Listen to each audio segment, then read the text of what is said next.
So we are back with Lisa Waters Lane in the studio. She comes each week with your garden questions. Just what are your neighbors talking about? And lots of gardeners are coming in now. So we're Mhm. seeing them at the garden center in between cold and warm. Every time it's above like 55, Yeah.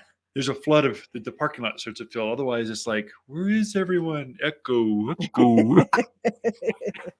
Get projects done. You get to spend lots of time. If you want great service at a garden center, go in the morning or when it's a little cold, any kind of a cloud is in the sky. That's enough to keep Prescottonians from showing up or going outside for the day. Yes. So, but you get extra Mhm. energy, time, focus. Oh, you bet. So, anyway, it's just a good time. So, Yeah. welcome back to studio, Lisa. Thank you. Good to What be kind of here. garden questions we got this week? Well, you bet. So Shannon in Prescott wants to know, when is the best time to plant peonies, Oh, and can they go into a full sun spot? oh, sure, Shannon. Hey, great question. So, peonies they're a spring a perennial. That is, they come back every year and they get this beautiful, great big, like rose sized flower to it. Typically have more petals than a Mhm. rose and super fragrant. That peony fragrance is over the top. They get about what is knee high or so. I guess it depends on the model. So the English peonies get Yeah. about knee high or so. Right.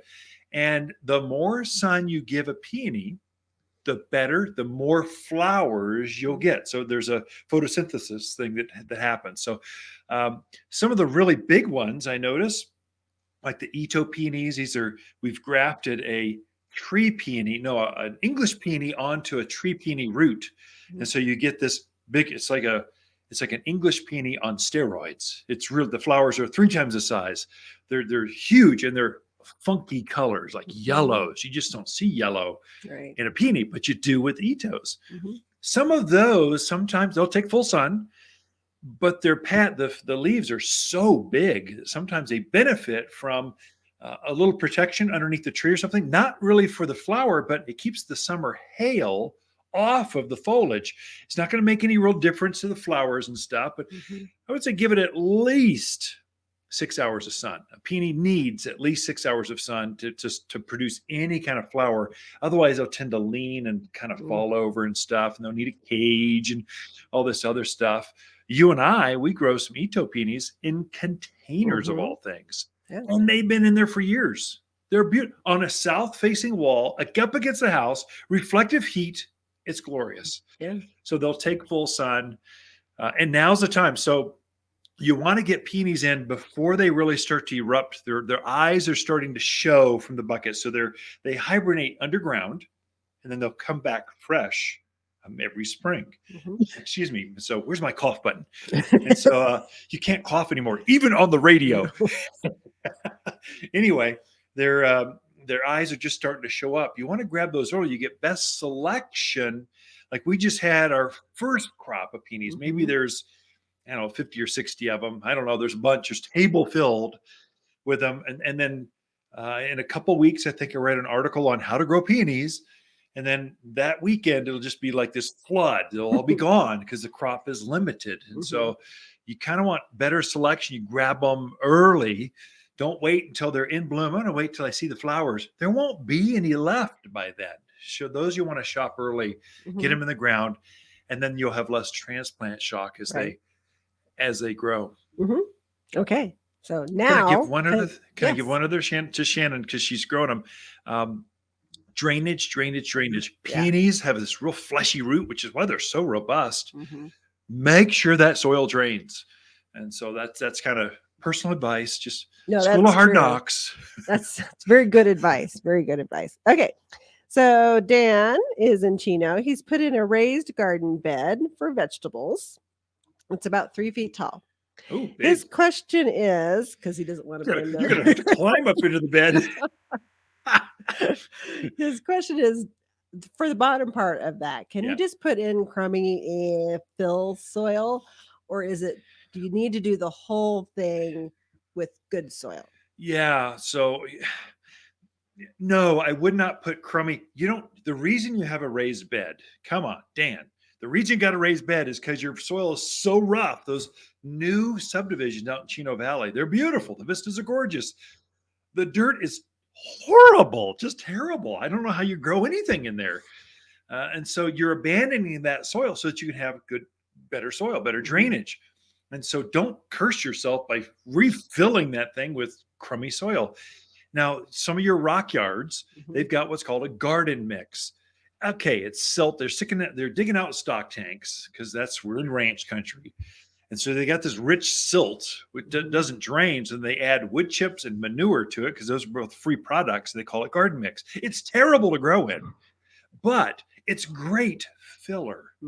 I would get a load of garden mix from any of your soil folks. There's plenty in Chino. Just get them anywhere. And then I would take the top layer of that and I would add that top layer. I would put Waters potting soil. Our grower came up with that, and it's our grower's mix. So cuttings, seed, things that are started, we'll start that in that mix. And plants don't like a difference. They don't like different soils. And so make sure you have the same kind of soil that seedling, the starter mix. That same starter plant goes into the same kind of soil, and it'll just take off and grow for you. So I would take that top 6-8 inches of that raised bed and put Waters potting soil, because you're going to get 100% growth rate. They're just going to grow. You could add your seed, your radishes right in there. Probably start right now, and you get radishes in like 3 weeks. They grow so fast. Lettuce the same way. So take the top layer and have really good stuff. The filler with just a garden mix. Did I help Dan out? Did I cover everything? I think so. So if they do a good 6 to 8 inches of good soil on top, like the Waters potting soil, you really don't need to add anything else to that, right? You're just good to go. So, but if you're doing a bed that's been in the ground 3-4 years, you've been planting in it, then you would want to add like manures, perlites, those kind of things. For a brand new bed. So he's just filling up a 3-foot bed, and he needs a lot of soil. So that was advice for Dan in Chino Valley. For those that already have raised beds and you want to freshen that up, plants use up the soil that they're growing in, so that you'll actually see the soil disappear. It doesn't blow away. It actually just disappears because the plants are using the energy out of that soil. Well, as it takes from the soil, you need to replenish that for the next year's crop. So every year you're probably topping that bed off with Waters potting soil. It's peat moss, perlite. It's all the good stuff you want in a soil mix. You can add it for really big beds. Manure. Manure is great. We have a barnyard manure. It's a deodorized. Let's face it, folks. Poop is gross. Let's just face it. We created a poop that isn't gross. It's like a compost, but it's still got the nitrogen. It's still got that vitality stuff. And so you could put a 2-inch layer on top of that raised garden bed or any garden bed, whatever it is. Blend it down to 1 shovel's depth, about 8 inches or so. I would at the same time add some fertilizer, some plant food. We make a fruit and vegetable food that's designed specifically for growing fruits and vegetables. It's got a lot of calcium in it. And so before I blend it, I would put my manure down about a 2-inch layer, and then sprinkle some of this vegetable food on top. Then take your shovel, turn it back and forth, and then you're ready to start planting. I would say you could start planting. I mean, the weather's going to turn nice by March.